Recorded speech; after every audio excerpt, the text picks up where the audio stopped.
जोटा 5 दिन आसवा कथा सेटा इप्सिता 5 मिनट आनी मत तो पूरा आज शॉक करदेले। नमस्कार मो ना राज। सकाळ सकाळ इप्सिता कहले मु आयन को खुआउची तमे टिके पणस कठा काटी दियो। मु कहली अरे एटा तो मोर बा हाथ रख सांगे सांगे काटी देबी कहि बसी पडिली। हेले सत कथा होउची मते पणस कठा काटी आसेनी।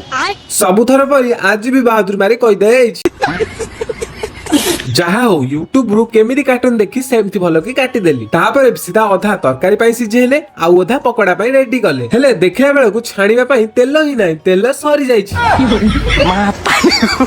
मते कहले जाओ टिके दुकान नै आसीबो। मु कहले अरे एबे तो 2:30 बाजिलाणी, एबे कोन दुकान खोला थिबो तमे रखी दियो परे करिवो। हेले इप्सिता कहले तमे आडीबन तो हौ देख मु केमती घर को ही तेल मगै दउ। मु हसी हसी कहली एबे तेल ऑर्डर करिवो से जाय आसु आसु 4 रु 5 दिन तापर छाणी की खाइबा ना कोन। से कहले 4 रु 5 दिन नुए 4 रु 5 मिनिट आसी घरे पहुंचीबो। आ सतरे 5 मिनिट मधरे जियो मार्ट रु तेल आसी घरे पहुंची गला। मु तो देखि पूरा शॉक हे गली। तापर पकोड़ा बना हला। मु प्रथम थर पणस पकोड़ा खाइली, बहुत ही टेस्टी लागुथला। खाली पकोड़ा नहे तरकारी सह पणस कठारे चिल्ली भी करथिले। एबे तो मार्केट रे पणस कठा 20 रु 30 टका भितरे मिल जाउछि। आपण थरे पकोड़ा बनै खांतु, मजा आसी जिवो।